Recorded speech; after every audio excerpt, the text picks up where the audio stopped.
Hi hello నమస్తే, నేను మీ కట్ట కార్తీక్. ఇచ్చిన మాటను నిలబెట్టుకోవటం అంటే ఏంటి, మడమ తిప్పకపోవటం అంటే ఏంటి, ఇప్పుడు మనం చూస్తున్నాం. చంద్రబాబు నాయుడు గారి బర్త్డే రోజు, అంటే ఆంధ్రప్రదేశ్ ముఖ్యమంత్రి వర్యుల బర్త్డే రోజు మెగా డిఎస్సీని ప్రకటించారు. మెగా డిఎస్సీ ప్రకటిస్తామని చెప్పేసి నిరుద్యోగులకి ఆ రోజు టీడీపీ అధినేత చంద్రబాబు నాయుడు గారు కావచ్చు, జనసేన అధినేత పవన్ కళ్యాణ్ గారు కావచ్చు, వీళ్ళు చెప్పారు, మాట ఇచ్చారు. ఆ మాటను నిన్న నిలబెట్టుకున్నారు. 16,000కు పైగా పోస్టులు ప్రకటించారు. ఇది నిరుద్యోగుల పార్టీ నిజంగా వరమని చెప్పాలి.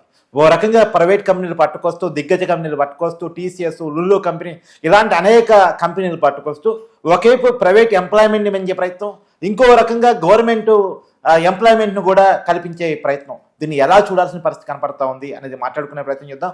మనతో ఉన్నారు ప్రముఖ రాజకీయ సామాజిక విశ్లేషకుడు చంద్ర శ్రీనివాస్ గారు. సార్ నమస్కారం. నమస్కారం సార్, ఏపీ నిరుద్యోగుల పట్ల ఒక సుధావకాశం అని చెప్పుకోవాలా, బంగారు అవకాశం అని చెప్పుకోవాలా? నిన్న 16,000 పోస్టులు పైగా ప్రకటించడాన్ని ఎలా చూడాల్సిన పరిస్థితి కనపడతాం? డెఫినెట్గా అండి, ఒక సువర్ణ అధ్యాయం అని అనుకోవాలా. లక్షలాది మంది నిరుద్యోగులకు ఆశ కలిగింది.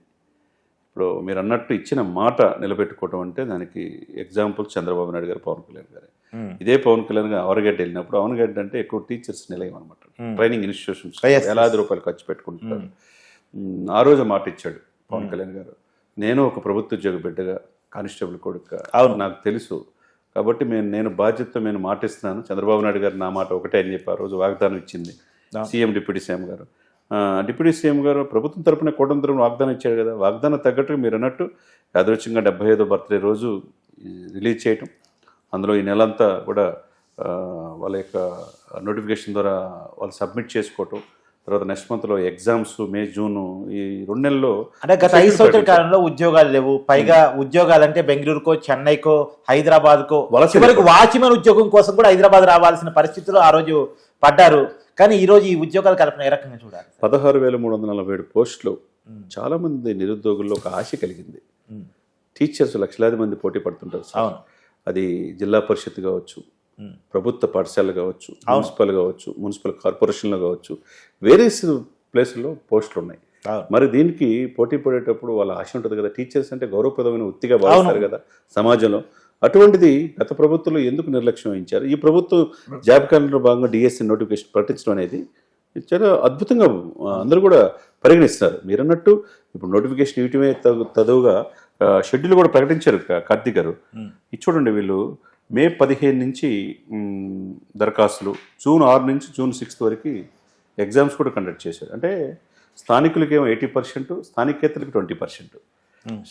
క్లియర్ గైడ్ లైన్స్ కూడా వచ్చేసింది. కాబట్టి ఎలాంటి వివాదాలకి తావులేని గైడ్ లైన్స్. ఇప్పుడు గతంలో జగన్మోహన్ రెడ్డి గారు 20 మంది ఎంపీలు ఇస్తే ఎవరు ప్రధానమంత్రి అయినా మెడల్ వంచి స్పెషల్ స్టేటస్ చేస్తాడు. ఆయన మెడల్ వంచాడు కానీ స్పెషల్ స్టేటస్ లేదు. ఇప్పుడు ప్రధాన ప్రతిపక్ష హోదా కూడా కోల్పోయాడు. మాట మీరు అన్నట్టు మాట ఇటు మడమ తిప్పకపోవటం అంటే చంద్రబాబు నాయుడు గారు, పవన్ కళ్యాణ్ గారు వచ్చిన అధికారులు డైలాగ్ అయింది, పనితనం వేరేది ఇంప్లిమెంట్ చేసింది. మీరు 10 నెలల్లో 13,347 పోస్టులు డిఎస్ రిలీజ్ చేయటం అంటే అవనగడ్డ ప్రాంతంగా ఉంటుంది. ఆంధ్రప్రదేశ్ వ్యాప్తంగా ఒక పండగ వాతావరణం టీచర్స్ నెలకొంది. ఎందుకంటే టీచర్స్ చాలా గ్రామాలు సస్యశ్యామలంగా ఉండాలా, మంచి పౌరులు తయారు చేయాలన్నా, తరగతి గదిలో భవిష్యత్తు నిర్మాణం అవ్వాలన్న టీచర్లే కదా సార్. ఒక రకంగా సార్ గవర్నమెంట్ ఎడ్యుకేషన్ తీర్చిదిద్దాను, ప్రభుత్వ స్కూల్స్ అమోఘం చేశాను చాలా చెప్పారు జగన్మోహన్ రెడ్డి గారు. మరి టీచర్స్ ఎందుకు నింపలేకపోయాడు? అంతే కదా. నాడు నేడు అని ఫోటోలు తీసి వాళ్ళు తిన్నారు తప్పితే ఏ ఉపయోగం లేదు, టీచర్లు నింపల. వాళ్ళు ఇప్పుడు అది టీచర్స్ విలువ తెలుసు కాబట్టి ఈ ప్రభుత్వం అంటే ఇప్పుడు మనం అనుకోవాలంటే నాడు తిన్నారు, నేడు కష్టపడుతున్నారు రచించుకోవడానికి.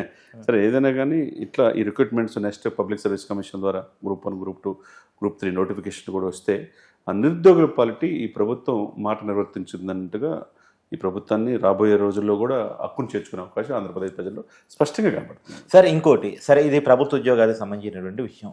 ప్రైవేట్ ఉద్యోగాలు, టీసీఎస్ కంపెనీ ల్యాండింగ్ కానీ, లులు గ్రూప్ రావటం కానీ, తర్వాత అనేక కంపెనీలు ఆంధ్రప్రదేశ్తో అప్రోచ్లో ఉండటం కానీ, దీన్ని ఎలా చూడాల్సిన పరిస్థితి కనపడుతుంది? డెఫినెట్గా సార్. ఇప్పుడు ఎందుకు మిగతా పారిశ్రామికవేత్తలు, మిగతా కంపెనీస్ ఇతర దేశాలలో, ఇతర రాష్ట్రాలలో చూస్తారంటే బేసిక్ అవస్థాపన సౌకర్యాలు ఈజీగా ఉన్నప్పుడు.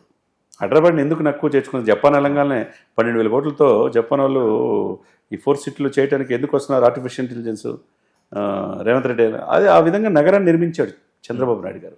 అందరిని నక్కువ చేర్చుకున్నది ఎందుకంటే ఇంటర్నేషనల్ కనెక్టివిటీ ఉంది, హ్యూజ్ ల్యాండ్ బ్యాంక్ ఉంది. అదేవిధంగా అమరావతిలో కూడా ఇప్పుడు అదే చేయబోతున్నారు. అదే చేస్తారు కాబట్టి నాయకత్వమైన చిత్తశుద్ధితో ఆ విధంగా ముందుకెళ్తుంది. అదే సమయంలో చాలా ల్యాండ్ గ్రాబింగ్ గత 5 సంవత్సరాలు జరిగింది. పవన్ కళ్యాణ్ గారు కూడా మొన్న టెలికాన్ఫరెన్స్ ద్వారా చెప్పారు, ఎక్కువగా ఈఏ కంప్లైంట్ వస్తుంది. ప్రతి జిల్లా కలెక్టరేట్ ఆఫీసులో 60-70% కంప్లైంట్లు గత 5 సంవత్సరాల్లో ఆక్రమించుకున్నారు. వైసీపీ నాయకులు కావచ్చు, ఎవరైనా కావచ్చు, వైసీపీ కార్యకర్తలు కావచ్చు. అటువంటి వాళ్ళకి స్వయంగా కాకినాడ, విశాఖపట్నం వెళ్తానని పవన్ కళ్యాణ్ గారు చెప్పారు. కాబట్టి వాళ్ళకి ఏంటంటే ఈ యొక్క రాజకీయ ఒత్తిళ్ళు ఉండకూడదు. సింగిల్ విండో పథకం ద్వారా ఇమీడియట్గా ల్యాండ్ ఎలికేట్ చేయాలి. వాళ్ళకి సౌకర్యాలు, కరెంటు, వాటర్ కల్పించినప్పుడు పారిశ్రామికవేత్తలు ముందుకు వెళ్తానికి అవకాశం ఉంటుంది. మీరు అన్నట్టు లుమాలు కావచ్చు, ఇంకో ఇంటర్నేషనల్ ఆర్గనైజేషన్ కావచ్చు, అన్నీ కూడా వచ్చే అవకాశం స్పష్టంగా ఈ ప్రభుత్వాన్ని కల్పిస్తుంది. సార్, ఇప్పుడు మీరు ప్రైవేట్ ఉద్యోగాల గురించి కూడా చాలా క్లియర్గా చెప్పారు. గతంలో ఉద్యోగాలు అంటే వాలంటీర్ ఉద్యోగాలుగా చూపించిన గత పరిస్థితికి ఇప్పుడు దేశీయ అంతర్జాతీయ కంపెనీలు రావటాన్ని, ఈ రెండింటికి ఉన్న తేడాని ఏ రకంగా చెప్తారు? ఒకటి సార్, చిత్తశుద్ధి, కమిట్మెంట్ ఉండాలి. విలువలు, విశ్వసనీయత అని చెప్పేటప్పుడు ఇచ్చిన మాట నిర్వర్తించుకోవాలి. సంక్షేమం అభివృద్ధి సంక్షేమం మాటను బటన్ నొక్కేమన్నారు కానీ అభివృద్ధిని మర్చిపోయారు. కాబట్టి వీళ్ళు వద్దనుకున్నారు. కాబట్టి ఇప్పుడు ఏంటంటే ఇచ్చిన మాట నిర్వర్తించుకోవాలి, ఉద్యోగాల అవకాశాలు కల్పించాలి, ప్రజల్లో నమ్మకాన్ని కలిగించాలి. తీర ప్రాంతం ఉంది కానీ ఇండస్ట్రీస్ ఎందుకు గతంలో తేవలేకపోయారు, ఇప్పుడు ఎందుకు వస్తున్నాయి? ఇప్పుడు అభివృద్ధి ప్రధాన 8 లక్షల కోట్లతో అభివృద్ధి పనులు ఎందుకు జరుగుతున్నాయి? రేపు May 2 మళ్ళీ ప్రధానమంత్రి మోడీ గారు వచ్చి 1 లక్ష కోట్లతో అభివృద్ధి పనులకు శంకుస్థాపన చేస్తున్నారని అంటున్నారు. ఏదైనా కూడా ఒక ఆశ అనేది ఆంధ్రప్రదేశ్లో గతంలో ఎప్పుడు లేని విధంగా ఇదే వైజాగ్లో 2 లక్షల కోట్లతో ఆల్రెడీ ప్రధానమంత్రి ఆల్రెడీ 2,08,000 కోట్లతో మనం ఏం చేశారు, హైడ్రోజన్ ప్రాజెక్ట్స్ ఇవన్నీ కూడా వచ్చేసినాయి. ఇకపోతే విశాఖ స్టీల్ ను కూడా కాపాడారు. అవును, ఇక టూరిజం ప్రాజెక్ట్స్ ఇస్తున్నారు, పోలవరం పూర్తి చేయడానికి నిధులు ఇస్తున్నారు. దీంతో పాటు అమరావతి, ఆంధ్రలో జీవనాడి పోలవరంతో పాటు అమరావతి నిర్మాణానికి కూడా నిధులు ఇస్తున్నారు. సార్, మీరు ఉద్యోగాలు మాత్రమే చూస్తున్నారు, తెలియకుండానే ఉపాధి దొరుకుతూ ఉంది. కన్స్ట్రక్షన్ రంగం పెరగటం ఫలితంగా కానీ రకరకాల, అంటే కన్స్ట్రక్షన్ రంగం పెరిగింది అంటే, రియల్ ఎస్టేట్ రంగం పెరిగింది అంటే దాని ఆధారిత రంగాలు చాలా అనుబంధ సంఘాలు ఉంటాయి కదా సార్. ఇప్పుడు భవన కార్మికులకి ఇబ్బందులకు గురయ్యారు. ఇప్పుడు భవన కార్మికులు మీరు అన్నట్టు కన్స్ట్రక్షన్ రంగంతో పాటు దాని అనుబంధ సంఘాలు కూడా విస్తరిస్తాయి కదా. వలసలు వెళ్ళకుండా ఉంటారుగా. మీరు అన్నట్టు హైదరాబాద్, బెంగళూరు, కర్ణాటక, తమిళనాడు వెళ్ళిపోతున్నారు. ఇప్పుడు వెళ్ళిన వాళ్ళు తిరిగి వస్తున్నారు ఈ ప్రభుత్వం. కాబట్టి ఇది గుడ్ మూవ్. అంటే ఇది ఆశ కలిగిస్తుంది. ఈ కూటమి పవన్ కళ్యాణ్ గారు, చంద్రబాబు నాయుడు గారు సంక్షేమము, అభివృద్ధి 2 కలుగా పనిచేస్తున్నారు. మనకు ఉపాధి వస్తుంది, మనకు ఎంప్లాయ్మెంట్తో పాటు పరిశ్రమలు వస్తాయి, మన బిడ్డల భవిష్యత్తు బాగుంటుంది, మన కుటుంబాలు బాగుంటాయనే భావన ఉండబట్టే ఇప్పుడు ప్రజలు నమ్ముతున్నారు ఈ కూటమి. Okay, thank you sir.